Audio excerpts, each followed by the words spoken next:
Welcome to FlossTube number 8. I'm a little bit off my schedule. I actually filmed this video a few days ago, like I intended to, and I decided not to post it. I got a little bit riled up about some things over the last couple of weeks, and I got a little bit ranty in my video. And for my own personal reasons, I decided not to post it. I don't mind watching. Usually, I don't mind watching people's rants. If I do, I just turn them off. But the problem with a rant, from my perspective, is I figure that there are two kinds of people watching my videos. The vast majority of you guys are kind and thoughtful and civil, respectful human beings, and you don't need to hear my rant, because I'm preaching to the choir if I'm talking to you. And the people who I'd be ranting about are they're not going to be reached. Me ranting at them is not going to do anybody any good. So instead of a rant, I am going to simply shout out 4 FlossTubers that I enjoy watching, who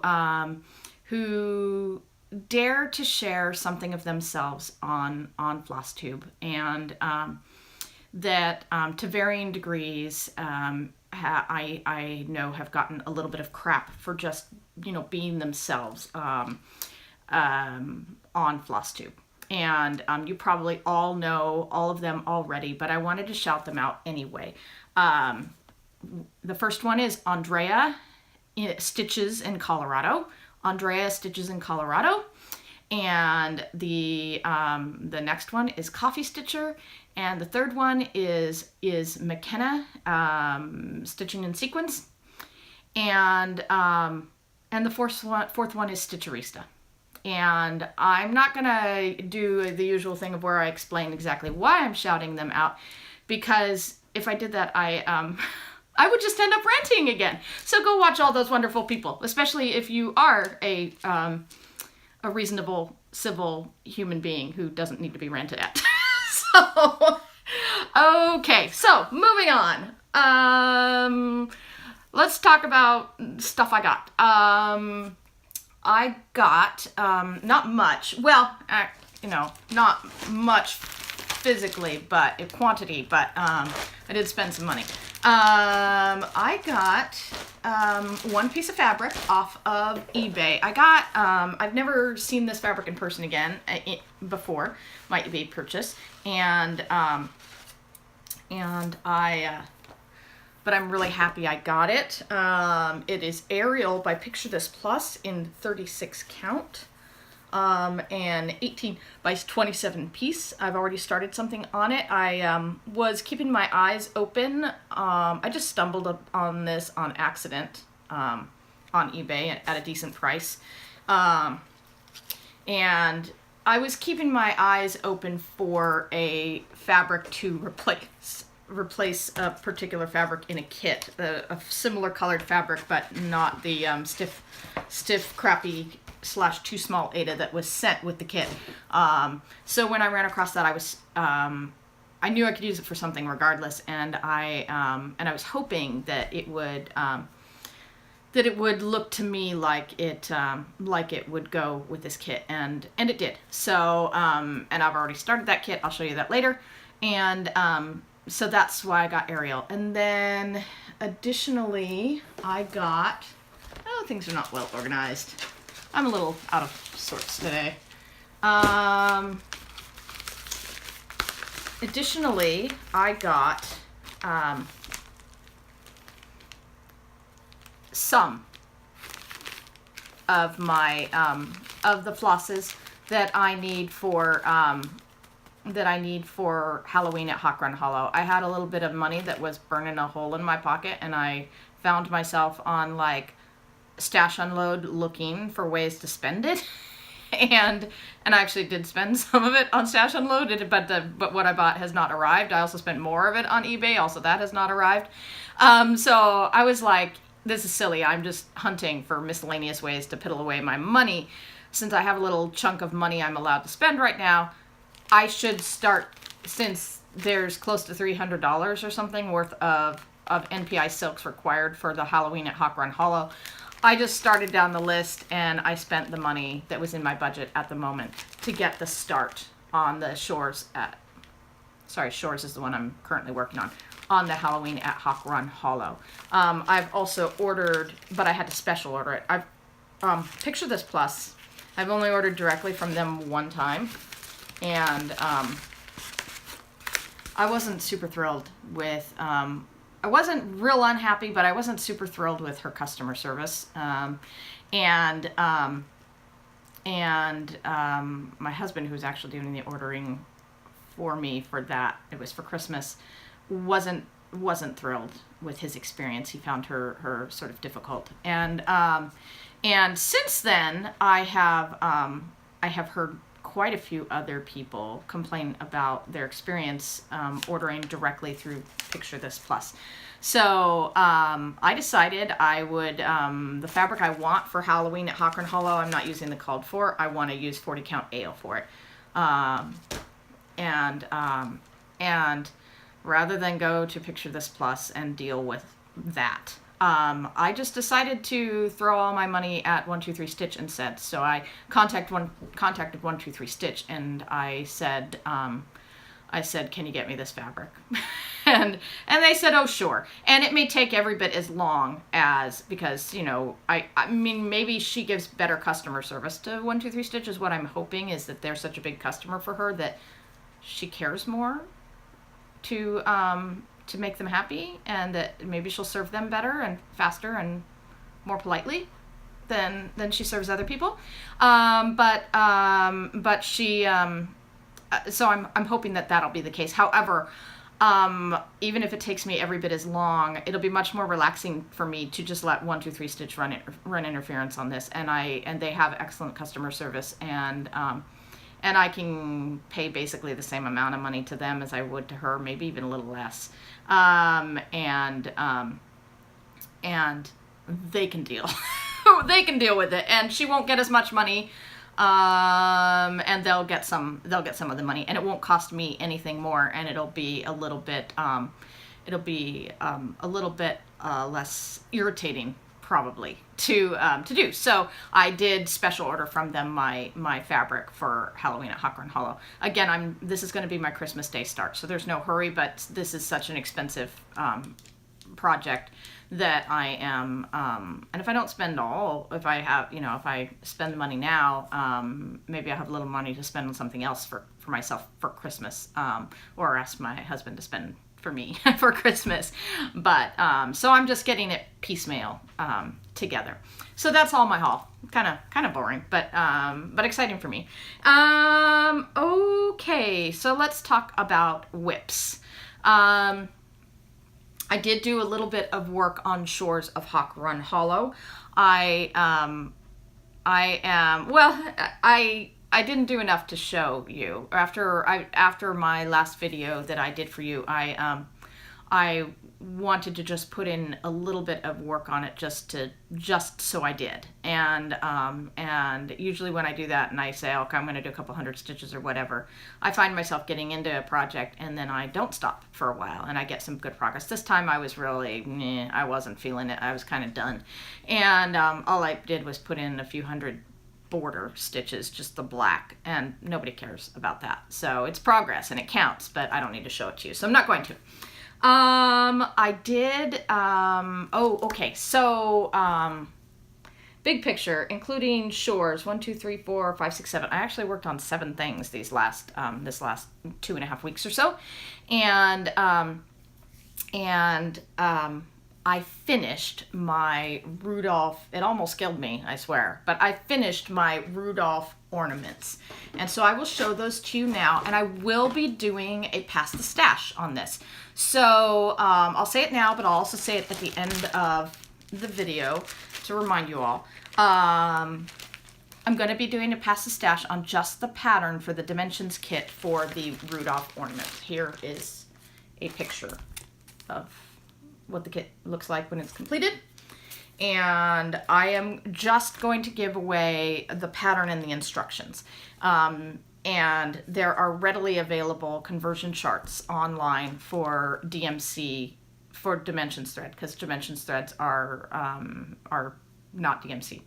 And so, but in my experience, the conversion charts are pretty good. The conversions are pretty close, so you shouldn't have any issues with converting, Googling dimensions to DMC conversions and using those conversions. And in fact, the kit came defective. I don't know if all the kits came defective, but a lot of the kits came all missing one thread. So we all had to replace that thread with 413 anyway, because most or all of the kits did not even come with that thread. So, and it was fine. It's fine. The color worked out just great. So you will get in an envelope the chart and the floss list and the complete instructions, and then I will not bother to send anything else with it. I will show you. I cut them out. I have not made the hangers and attached the hangers yet. But I did cut them out because I didn't want to, I wanted to use the chart to make sure I cut them out, basically following the intended instructions, because they fit pretty tightly on the sheet of perforated plastic. And so I cut them out, but I have not bothered to put the hangers on yet. Yeah, I will probably put the hangers on them right at the time when I'm doing my Christmas tree.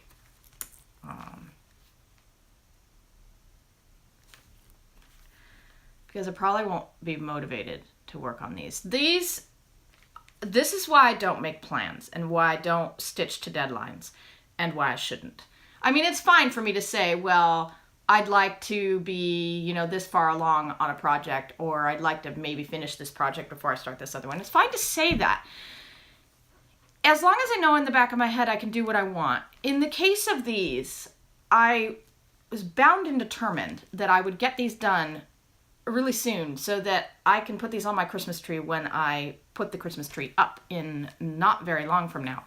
And just that feeling like I had to get these done it just about killed my stitchy bug. And I did. This is the one I had to do. I'd done all the rest. This is the one I had to do. And he's wonderful. There's nothing wrong with him, but I did not enjoy stitching him one bit, because the entire time I was stitching him, I was like, just let me get done with this darn thing so I can move on to something that's really calling to me. So I'm going to try not to do this to myself from now on. If at all possible, I'm just going to not give myself deadlines. I don't care if it's gifts or if it's Christmas tree ornaments or whatever. This is why I won't participate in round robins. I mean, I won't participate in round robins for a variety of reasons. I tried a little model stitching. It's too much pressure. I'm just not gonna I'm gonna really, really try not to give myself any kind of deadlines for stitching, because it just made me not want to stitch at all. And I gave myself breaks, and I was stitching other things, and I would come back to it. But even when I was on those breaks, I was going, I really got to go back to that stupid snowman and get him done so I can give away the pattern, and so I can put these up on my Christmas tree, Christmas list. I mean, I know giving away the pattern did not make me feel pressured at all. But, so nobody feel bad about that. But just the artificial deadline I'd created where I want these on my Christmas tree this year, it's just not good for me, because it makes me not want to stitch at all. It makes me want to avoid. So, all right. It's like being back in school when you were reading a good book that was assigned to you by your class, your teacher, your English teacher. And it's a good book, and you ought to want to read it, but you don't want to read it because you have to. And that's basically how I am about stitching. If I feel like I absolutely have to do something, you can just pretty much guarantee that is going to make me not want to do it. It's okay for me to have an idea and loose plans, but that strict idea in my head that I really need to get this done by a deadline, and the feeling of I'm working on something I'd rather work on, but in the back of my mind I'm going, I really got to get back to this other thing. It ruins it for me, and I don't want to stitch. So anyway, gonna give away the pattern. Be 18 or have your parents' permission, because I'm gonna need your mailing address. Do not put giveaway in the comments. I will send to anybody in the world because it won't be that much money. And sorry, a little sneezy. And last time when I did a giveaway, somebody misunderstood. They assumed that I wouldn't send to somebody anywhere in the world. And I don't want to leave anybody out. And yeah, it costs a little bit more to send, but it doesn't cost enough more. I don't want to leave people out. So I will send the pattern and the instructions to anywhere in the world. So since you can't say giveaway, please tell me if you want to be entered into this Pass the Stash. Please tell me what your favorite Christmas movie is, or if for some reason you don't like Christmas movies, mention something about Christmas movies, how much you hate them, whatever. Put something about Christmas movies in your comment and I will enter you into this drawing. And like last time, I will probably use just a cup with people's names on it to do the drawing because the random number generator thing, I use my phone to do the filming and it just seems like a pain and I'm assuming that you guys will just have faith that I'm not cheating somehow. So anyway, I will just, put your names in a cup and draw it on camera. Now, I'm planning to give myself a little bit of a break and not film 2 Mondays from now. I work in retail and Thanksgiving week is very busy and I have other plans right before Thanksgiving too. My husband's birthday is on the 19th and my son's birthday is on the 20th. Normally I'd film on the 20th, so I'm going to give myself a break. I'm not going to plan to film until, it must be the 27th, whatever the Monday after Thanksgiving is. So if that's the 27th, please enter this drawing by the 26th. I will delete you if you say anything about a giveaway. Please feel free to make any comment you like, even if you don't want these, if you don't want to be entered into the giveaway, just don't mention something about a Christmas movie. So anyway, because I like all your comments, and if you don't want to be entered into this giveaway, I don't want to discourage you from making any comment you want. So don't forget to do that. I'll try to remind you before the very end of the video about the giveaway. All right. So then I also worked on my Alice in Wonderland donut stitch. I made a good chunk of progress, only a couple of days. I got, it's easy, but I get a little tired after a while of just doing 3808. Let me show you a picture of where I was before on Alice in Wonderland by Donut Stitch. All right, and here's where I am now. This is a 12-page pattern. And I almost finished the 5th page. I did the 4th page and almost finished the 5th page. I have a little bit left on the 5th page to do. So I've gotten a good chunk of the way through the first color, the 3808 on this. And in case you haven't seen this before from me or don't recall, I'm doing this 1/1 on 25 count to save on the thread and just to make it smaller. And I think 1/1 on 25 count works out pretty beautifully and isn't real difficult. It's it's small enough that things look fine and delicate and you can use one strand, but not so small. Ow! Needle! Ow! Excuse me. Well, that's what I get for leaving a needle attached to the thread. I don't generally do that. I only do that if I know I'm going to come back to a project really soon, and I'm convinced I will on this one. So, ow! And I was stopped in the middle of a thread, and I didn't want to take it. I didn't want to unthread it. So, ouch! Hurt myself, but I didn't bleed, which is the important thing, right? No red blood on my white fabric. All right, so that is my progress on Donna Stitch's Alice in Wonderland. I started 2 new things because this is how I've gotten myself into this situation with however many numbers of WIPs I have at this point. Is I think I finished one small thing and I can start 2 or 3 new bigger things, and so of course I did. I started 2 new things, and so the first thing I started was the Great Cheshire Pumpkin Salve by Tempting Tangles, and I love Tempting Tangles. This is the first Tempting Tangles piece I've ever worked on. But I have been eyeballing her patterns for a very long time, and Coffee Stitcher way back when encouraged me to go ahead and buy the pattern when the sale was going on. In fact, I think the sale maybe is still up, but so I think you can still get it as a sale, but probably not for very much longer. I went ahead and bought it, even though I don't. For similar reasons to why I don't basically put deadlines on myself. Sales tend to not agree with me. I didn't participate in the sale, but once it was all out, I started it. So this is almost the first 2 parts of the 8-part mystery stitch along. So this, the first page is like here. And this is the second page, and I haven't quite finished the second page. I've got a little bit of the house to fill in on the second page, and I haven't done any of the back stitch. I do the back stitch however it seems most logical to me.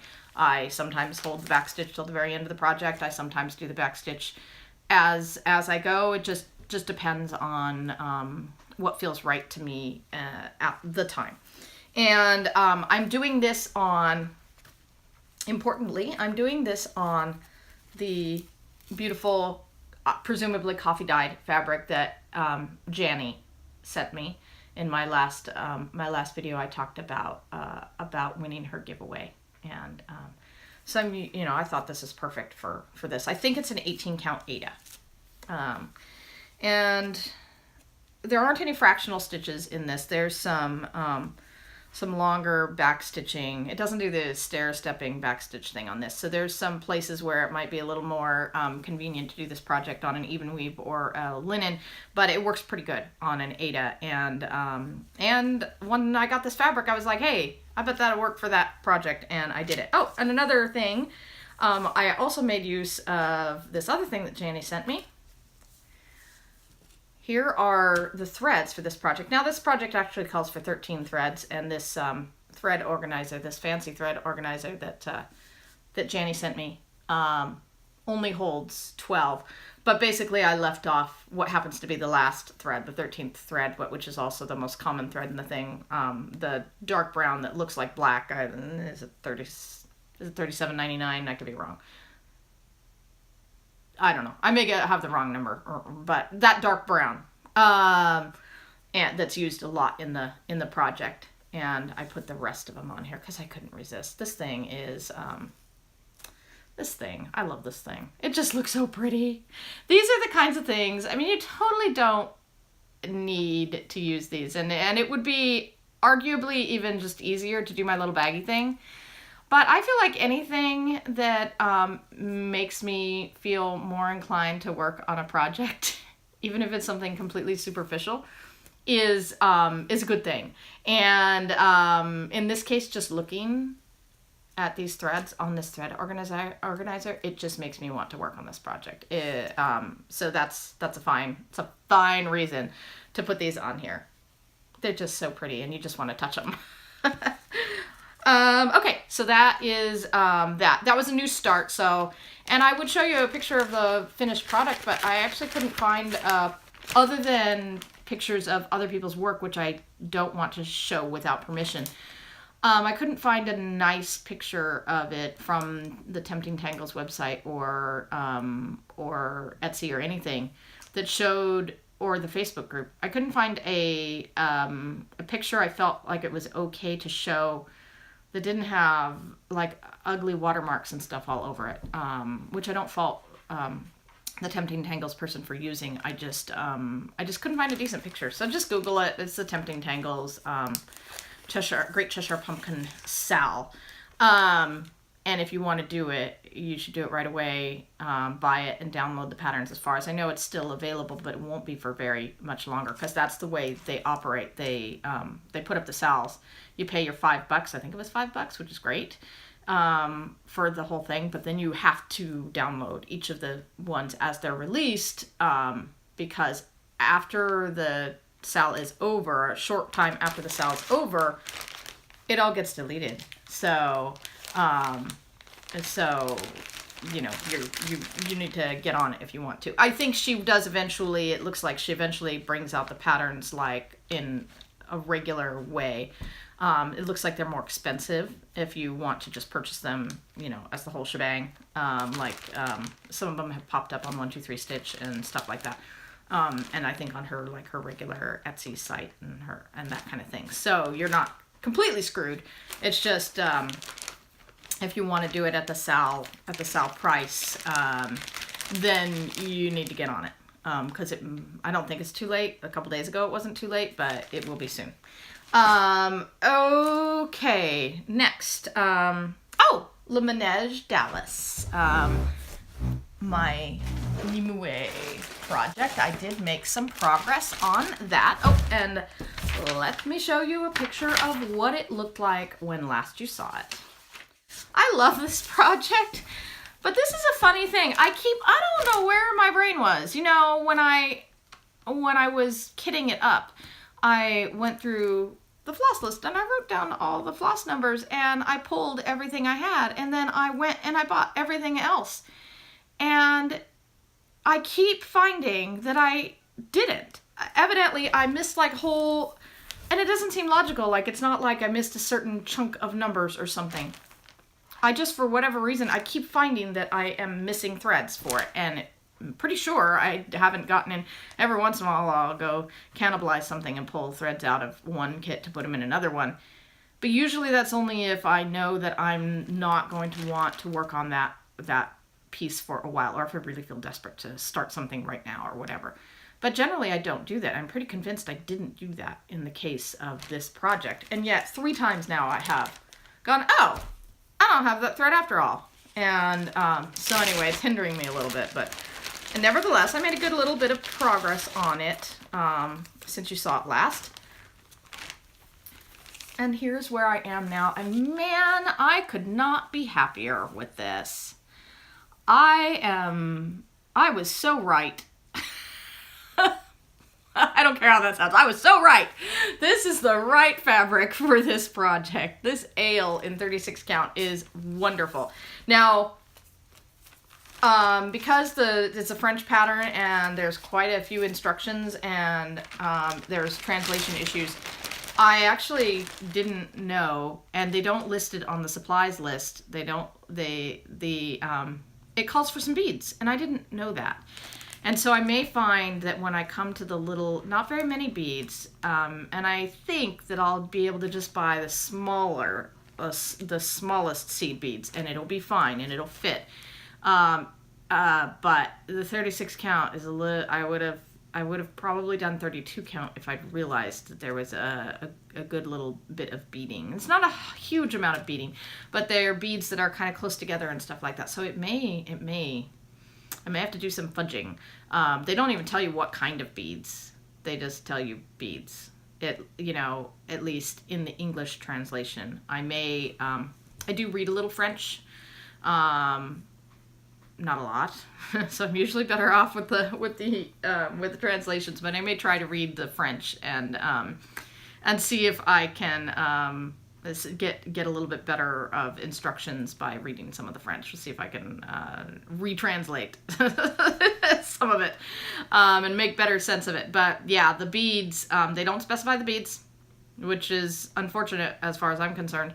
But I think they're basically just like a metallic gold, like a Mill Hill seed bead will work. And I will just go for like a real small one. And worst case, if that doesn't work, I can use some Petite Treasure braid or some Krynic or do some French knots or something else. But I think it'll work okay. But nevertheless, if you're considering doing this project and want to follow my example of 36 count, it remains to be seen just how well that is going to work out in the end. It'll work out one way or another, but it might not be ideal. So, okay, that is Le Ménage to Alice. Next, I worked on my, I started on that blue fabric I bought on the Ariel. I started the kit that one of the kits my husband bought me for my birthday. This is Gracious Era by Alan Maley or Malley, I'm not sure. M-A-L-E-Y is the artist's last name. Gracious Era. It's a Dimensions Gold. And again, I was not in love with the fabric. And so I bought Ariel to stitch it on instead. Yes, I realize that it's slightly wasteful to buy hand dyed for a mostly full coverage piece, but I got this for a good price, and it's beautiful, and I don't really care. It's, you know, it's a beautiful fabric to work on. It gives me pleasure. I'm going to spend many hours looking at this while I'm stitching it. You know, it might as well look beautiful to me while I'm working on it, even if most of the modeling and stuff is going to be covered up and is not going to really matter when it's done. This is mostly about, you know, how good it feels while I'm working on it, right? So here is the start of that project. Yeah, I'm looking at this right. So I started in the upper left-hand corner. Now again, because I love 36 count, I got 36 count in this fabric, not really thinking about dimensions and the Dimensions Gold. And I figured also if it wasn't quite the right color, that if it was in 36 count, I would be thrilled to do something else on it. But, you know, if you're familiar at all with the Dimensions Gold kits, you know that they use sometimes up to 6 strands of floss for half stitching. I don't think they ever do that with whole stitching, but I think that'd be kind of terrible if they did. But I know that they can use up to 6 strands of floss with their half stitches. And actually, after I got this fabric and before I started it, I looked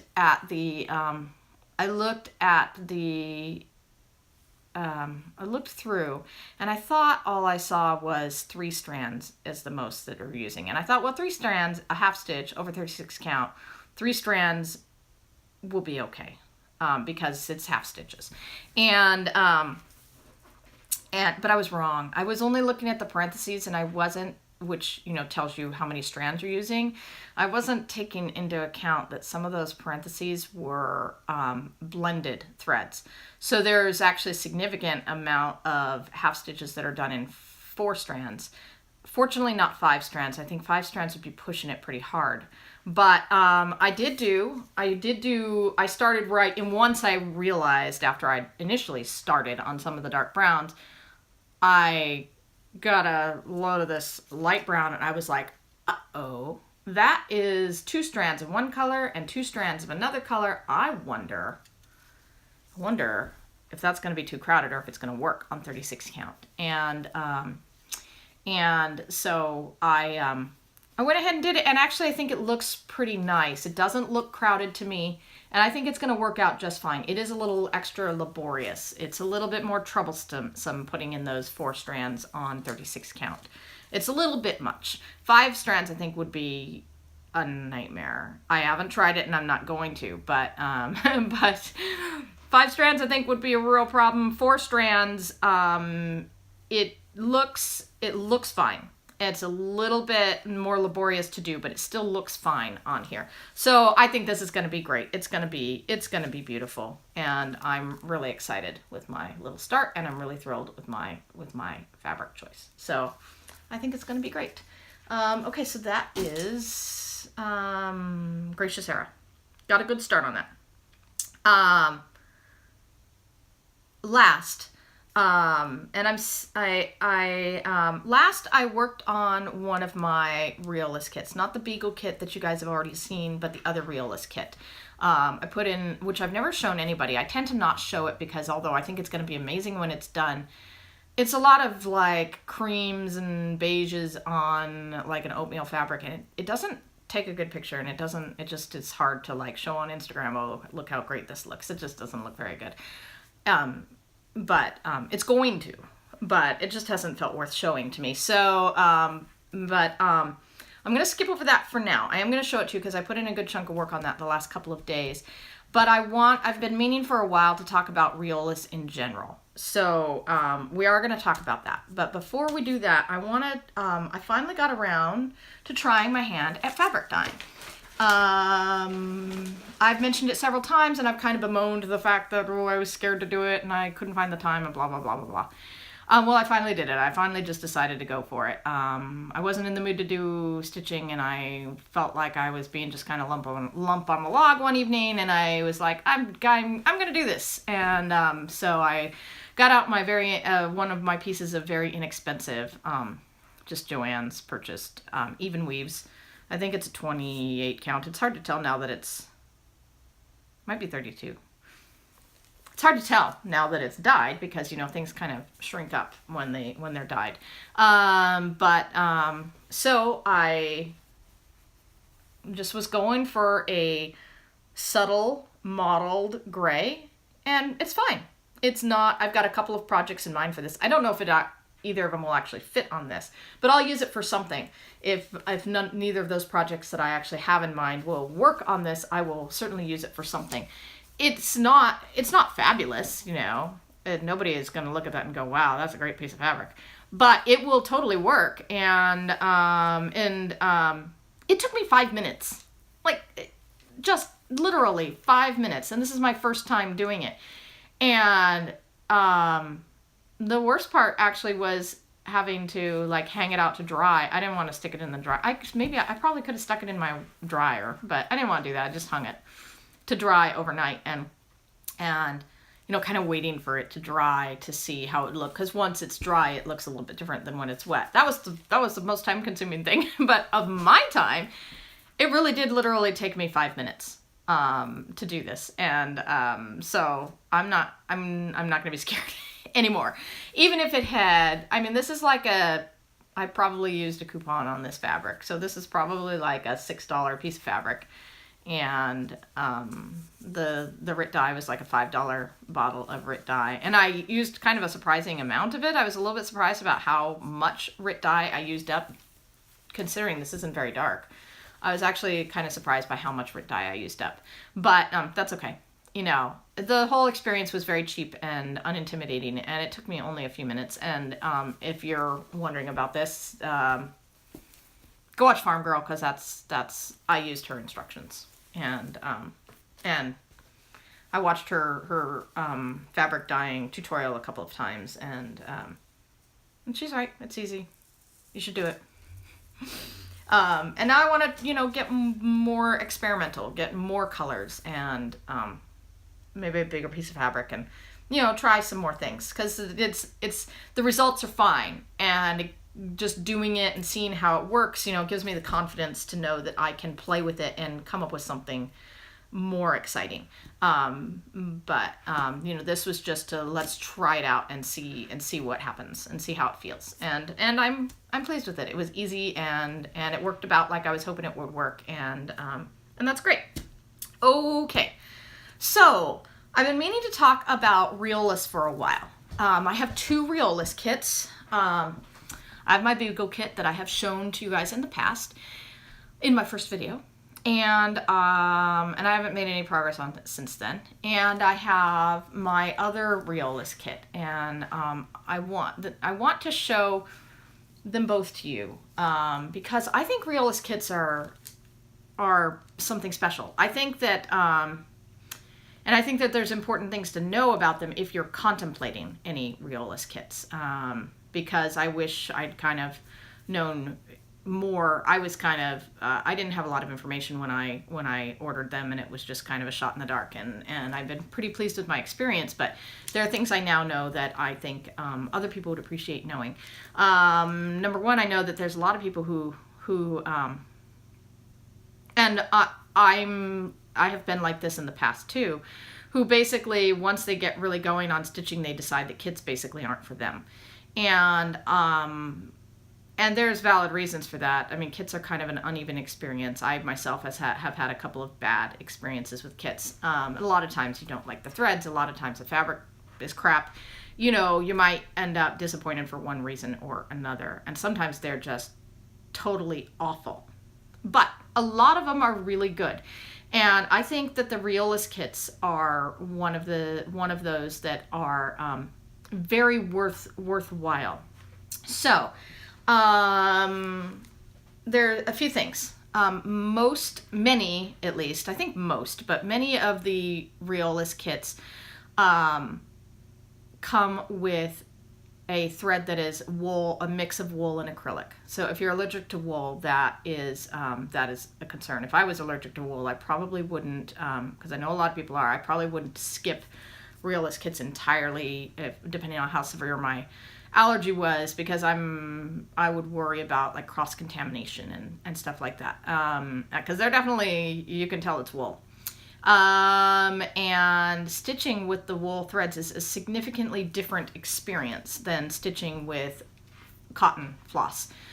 Even though they're a mix of wool and acrylic, they pretty much feel like you expect wool to feel. But they are beautiful. They turn out a good project. Another thing to know is they do fit tighter on, they seem to fit tighter on, take up more space or whatever on, be bulkier on fabric than DMC. The kits I have, the Riolis kits I have, come with 14 count Aida. It's good Aida. It's Zweigart. It doesn't have any crappy sizing sprayed on it. The stuff that like flakes off as you're stitching, and that's, you know, full of basically garbage that, in my opinion, you don't really want to be breathing into your lungs. And especially, you know, if you have reactive lungs or asthma or anything like that, you know, I think it's not a good idea to be stitching on the Aida that has that stuff sprayed on it. But, you know, that's a little bit of a soapbox. But, regardless, this Aida that comes with the kit, it does not have that stuff on it. As far as I can tell, there's nothing on the Zweigart Aida, and it's beautiful, high quality Aida, and they send it, the piece is big enough. It's just big enough. It's not huge, but it does seem to be bigger, give you bigger margins than like the average dimensions kit, for example. So no complaints there. But furthermore, I actually tested out the wool acrylic threads on an even weave, and what should have been an equivalent even weave, a 28 count as opposed to the 14 count Aida, and it doesn't really work. You're going to want to use the 14 count Aida. Maybe you could get away with like a 25 count or something even weave. I wouldn't want to try it, but maybe you could do that, but I found that it really didn't work on a 28 count even weave. It just, they were crowded, and very much like dimensions kits, the Riolis kits call for half stitching and whole stitching, and they call for whole stitches in one strand and two strands, and they call for half stitches in one strand or two strands. As far as I know, that's as far as they go. I haven't seen any that call for 3 or 4 or 5 strands or anything like the dimensions kits do, but that's probably a good thing, because the wool thread is does seem to be a little bit it's fuzzier, and it takes up a little more room, but it's great. It's wow. I was a little nervous about working with the wool. I was if I had not known that the threads were going to be different, I would have been probably really disappointed. I've heard comments from people, oh, their thread is horrible, blah, blah, blah. It's crazy stuff. I can't use it. I think that a lot of times that's just a case of not knowing what you're getting into and thinking that cotton floss is, you know, the only thing worth using. And this is definitely different, but it's beautiful. The colors are amazing and the coverage is great. That fluffiness makes things cover better. I think one of the reasons that people think that Anchor Black, I disagree, but that's a topic for possibly another time. But I think one of the reasons that people think Anchor Black gives better coverage is because it frays more as you work on it, and which makes it kind of fuzzy and gives you better coverage as you're going. Meanwhile, the thread is breaking, but gives you better coverage as you're going. This wool thread is fuzzy, not terribly fuzzy, but significantly fuzzy from the get-go. But it doesn't break. It's not fraying as you work on it. I mean, it does eventually. All thread, you know, you can only do so much with it, but it's pretty durable. And the colors are amazing and the coverage is awesome. And even when you're only using one strand on 14 count for a full cross or even a half stitch, the coverage is incredible compared to your usual cotton floss. So if you want to know more about Riolis kits or a specific Riolis kit, my best piece of advice is to go to Riolis. I think it's just Riolis.com. They have a great downloadable catalog, a PDF catalog that is up to date and shows beautiful pictures. And from what I can tell, gives pretty good details about their kits. It tells you whether you're getting wool or a wool/acrylic floss, or whether you're getting cotton floss. And I believe, I don't have any of the kits, but I think I've heard other people say that the kits come with, the kits that aren't wool come with Anchor floss. Another thing is some of their kits actually come with 11 count Aida. And they don't, you know, which I've never, even when I was a kid, I didn't work on 11 count Aida. So I'm a little bit reluctant to even try that, but I would. Like, I'm so impressed with Riolis kits in general. I think I might even find one of the 11 counts that I think the picture is just fabulous on and give it a try, because I'm guessing that they call for more strands and that the coverage is going to be good and it's going to be big, but it's probably still going to be quite beautiful. So I probably would try those, but many people find themselves greatly disappointed when they order based on a picture and the kit arrives and it's 11 count and they're like, holy crap, I'm not a child, I don't want to work on 11 count. Not to say that anybody working on 11 count is a child at all. I just said myself that I would probably do one of these kits. But I think that might be how some people feel when the 11 count arrives. They may be really disappointed. So another thing to know is some of their kits have like a painted outline on the fabric with a stitched inside, and it's not necessarily obvious from the picture, but they do tell you that in the catalog. So just make sure you go and you read the catalog. Now, something that isn't really tellable, last I saw from their catalog, is how the kits are organized. And that's the main reason I wanted to do this video and show you both of these kits. I have two kits. I have my Beagle kit, which I absolutely love, but came organized. I mean, it's horrifying, really. It took me 8 hours to get this kit to be stitchable. 8 solid hours of me working to get this kit to where I could even start it, which is a lot. I mean, that's, you know, I know it's maybe not a lot for those of you who practice gridding and stuff like that, but man, when I want to start something, I want to start something. I don't want to spend 8 hours being forced to bobbinate something because nothing else will work. And I found that to be the case with my Beagle kit, and I'm really glad I did spend the time. And if I know I'm getting a kit of theirs that comes poorly organized like that in the future, if the picture is pretty enough, I will still do it because I am so glad I'm stitching that. I absolutely love that that piece, and but it's organized like crap. And I'm gonna get it out and show it to you. I haven't done any work on it since I showed it to you in my first video, but it's worth showing anyway. So so here it is, and now that you know it's wool threads, you may be able to tell by looking. I mean, the combination of colors and the softness and just the way it all looks together. It is significantly different with the wool thread, and it's really a beautiful thing. The wool threads are, the effect is just so gorgeous. But so the kits came, this kit, this poorly organized kit, came with a card like this that tells you what the colors are, gives you numbers. The numbers match up to numbers on the pattern. So you got that. But then the thread came like this. It came in these knotted, looped up threads. Sorry, I was distracted by a noise outside.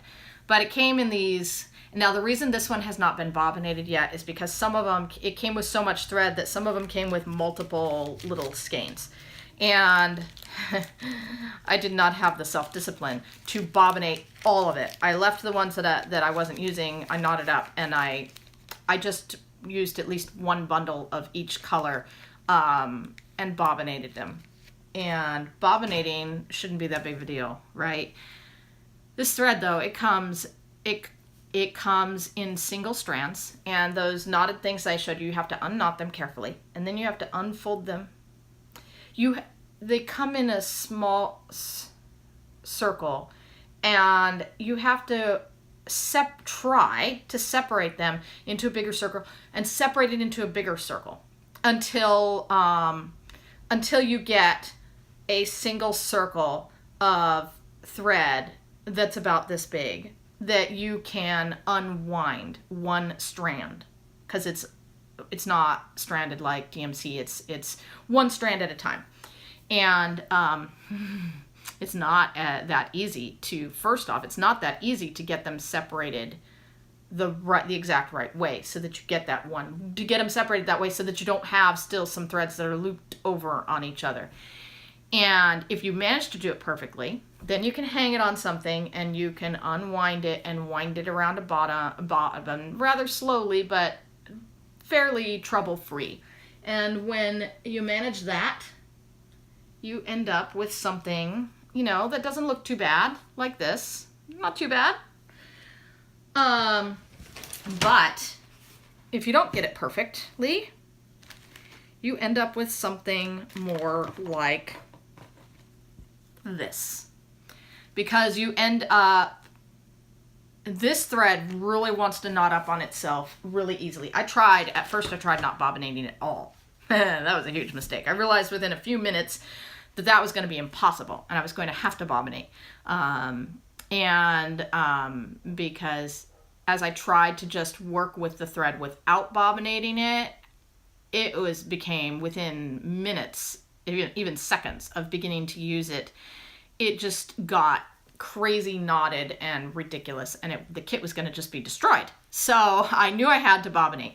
So it takes me about 20 minutes to bobbinate one of those skeins. In fact, it probably takes me a little longer than that. When I timed it was early on in the process. I thought that if I got my husband to help me, like to hold the stuff, and I could just go around like that it would be a little bit easier, a little less problematic than hanging it on something, because he can maneuver and cooperate, whereas what I'm hanging it on doesn't have a brain and isn't gonna be very helpful. And so with his help, it took me about 20 minutes, but I was like, his time, he's a busy guy, and if I'm gonna ask him to do stuff for me, is not gonna be helping me with my cross stitch. He doesn't need to stand there for hours, while I unwind things. I mean, that, I could have forced my teenager to help me, I suppose, but that would have been unpleasant. Even if I paid him, that would have been unpleasant. Sullen teenager forced to stand there helping mom with her cross-stitch organizing. That wouldn't have been fun. And it took me 8 hours to just, once he helped me once, I was like, nope, you're not doing this. I'm on my own here. And it took me 8 full hours to get one bobbin of each of the colors wound up. It was awful, but worth it. But as those of you who spend a lot of time doing things like gridding, I will never grid. I understand that it's helpful, but no, I don't have the discipline for that. You know, the prep work is worth it, but it sucks. And so that's the unfortunate thing. So that is my Beagle kit. But, you know, now if I run out of one of my bobbinated threads, then I will probably have to, you know, spend 20 or 30 minutes bobbinating one more of it. But at least I can do that, like, on a one-at-a-time basis when I run out of threads. And they send a lot of threads, so some of them I may not even run out of. Okay, so now the other kit I have. And I think, from talking to other people, I think basically what's happened here is they have old kits and they have new kits. And the Beagle kit is an older kit, and so it doesn't come beautifully organized. But, evidently, they're new kits, and certainly this kit. Their new kits are freaking awesome. I wish all kits came like this kit. Because it's amazing. Now, before I just sing its praises to high heaven, I should say something. One little other thing I should say about these kits is if you're colorblind, you might have issues. I mentioned that before in my very first video, but I'm not going to show you the chart because I don't think you'd be able to tell what I mean regardless. But they use both symbols and colors. It's a colored chart. And it's pretty good, but in some cases they use just color. And like they'll have a pink and a dark pink, or a blue and a light blue and a gray that don't have any symbols in them, that are just the color filled in. Some of their colors do have symbols and some of them don't. And if you're colorblind, you might struggle with it. I am not, and I have pretty good eyes, and I mean, I wear glasses, but you know, I can see stuff pretty good, but when it's like the gray or the light blue, I have to make sure I look at both of them to make sure I don't mix them up so I can tell the difference. It's a little bit close, and it could be significantly frustrating for someone, and I don't think there's any much way of getting around that or fixing that for yourself, unless you think maybe you could go through and see it well enough to like put a little symbol or something on it yourself. These kits might not be worth your trouble if you are colorblind at all. Okay, so that was what I wanted to say about that. But here's the good stuff. This is how these come organized. These come organized on these cards with numbers. They already come like this. You don't have to do anything. The numbers are already on there, so you don't have to figure out what is what. You don't have to match anything up. And it's already wound, single strand, ready to go. You take this out of its package, and in 5 minutes you can start this project. You find the center of your fabric, and you find the number that you need, and you start. And that is all there is to it. And if every kit came like this, I would want to stitch kits all the time, because just as I was saying with the thread organizer thing, something like this just makes you want to touch that project. It just makes you want to work on it. The reason I, in fact, am working on this project is because I decided to talk to you guys about Riolis kits the other day when I filmed my ranty video that I decided not to post. And rather than edit and stuff, I just decided to redo the whole thing. But meanwhile, when I got this out to start talking with you about it, I was like, oh, I gotta work on that. I mean, it just makes you want to touch it. So it just adds, it's one of those superficial things that just increases your pleasure in working on something. And cross stitch is such a slow gratification craft that anything that increases, even if it's a little superficial thing, increases your physical or emotional or whatever pleasure in working on the project, is great. It's fine by me. Okay, so here is where I am, and I was working on this today even. Here's where I am on this project. And let's see if it, but as you can see, there's spots of color in it. I don't think I showed you the picture. Let me show you the picture of what it's gonna look like finished.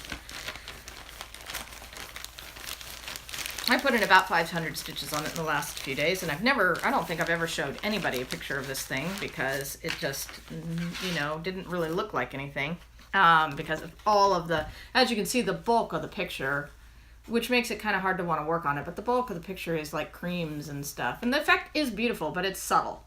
And I'm trying not to work too much on like the people and the spots of color, because I'm afraid I'll get them done and then I won't want to do the rest. But this is where I am. I started this one in the center because it is kind of close on how much fabric they give you. So the Riolis kits, I do tend to start them in the center, even though I generally don't like to do that. I prefer to start in one corner or somewhere that makes sense. You know, like my Le Manège Alice, I start at the very top of the carousel. Just somewhere that makes like thematic sense rather than starting in the middle and working out. But in the case of these, if I'm worried about the fabric dimensions, and they give you enough, but they don't give you, it's not like a whole crap ton extra. They give you enough, so I start in the center. So let me see, what else can I tell you? So the instructions in this are, they're in Russian, but they're also, I believe I was able to understand it. So yeah, they're in Russian and English and French and German and Italian and Spanish. And the English translation is decent. They use some lingo that we don't really use, but that's okay. It's pretty understandable. And then the other thing is, sorry, you're going to see a little of the pattern for me to show you this, and whatever, shoot me, because you can't get anything out of it. But here, you can say that it's colored. It kind of looks like a nightmare, doesn't it? It's not bad, really, but if you're colorblind, it's a total nightmare. But down there at the bottom, it gives you the symbol up at the top. Tells you the symbol. Next, it tells you cross stitch, back stitch, half stitch. Then it gives you the number of the thread that corresponds to the color. And in many cases, you know, there's several blends in this. And then it tells you how many strands. So in this case, it tells you you're going to do a 2-stranded cross stitch. In this case, it tells you you're going to do a 1-stranded cross stitch. And also, to be even extra helpful, you can see, I hope, that the 2-stranded cross stitches actually look like 2-stranded crosses, and the 1-stranded actually looks like 1 strand, and so on. So it's really very understandable. It's quite good, actually. And they're beautiful. And I want to get at least one of these done because I'm itching to buy even more of them.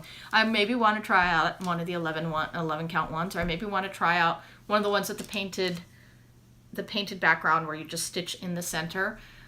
But they have quite a few that I'm interested in. Their catalog, again, go to their catalog on their website, is really seductive. Now, also I wanted to say that I have found, although the Beagle one I ordered off of 123 Stitch, because my husband ordered it for me off of my wish list, and I felt it was just easier to direct him to the link on 123 Stitch rather than like finding it on eBay. But I have found that by far the best deals seem to be ordering these kits from Russian sellers on eBay.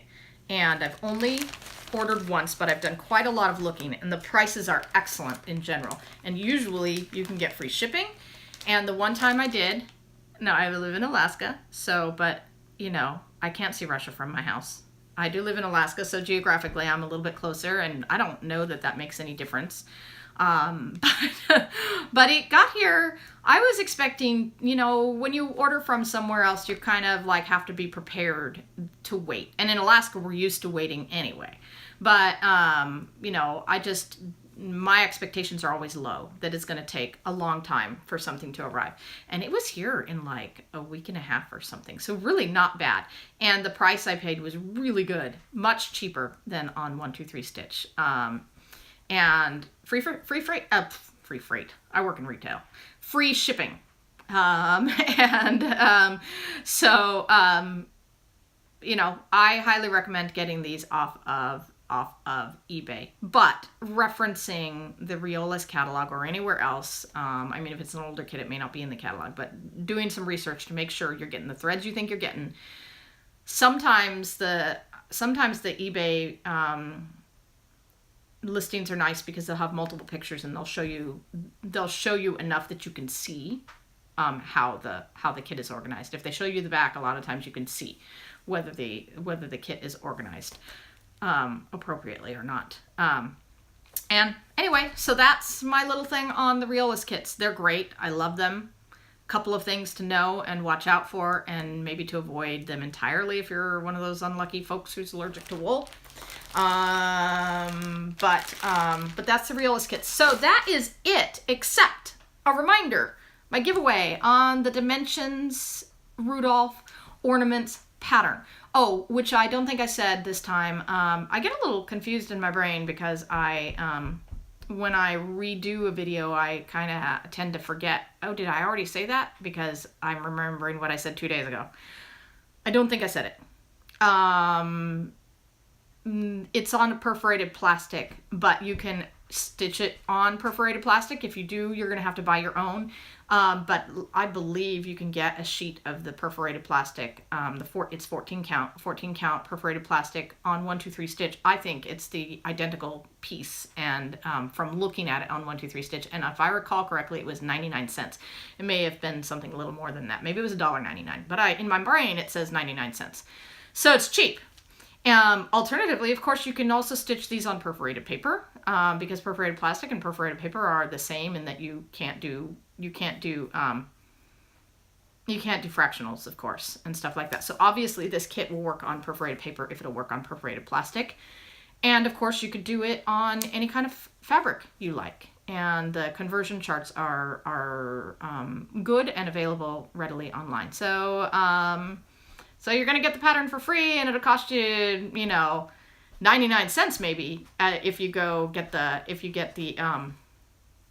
perforated plastic. A little more if you do it on perforated paper, because the Mill Hill perforated paper is a little bit more expensive, and even more expensive if you go with fabric. But this will be cheap for you, and it's not a whole lot of colors, and you probably have a large portion of them in your stash already if you're anything like me.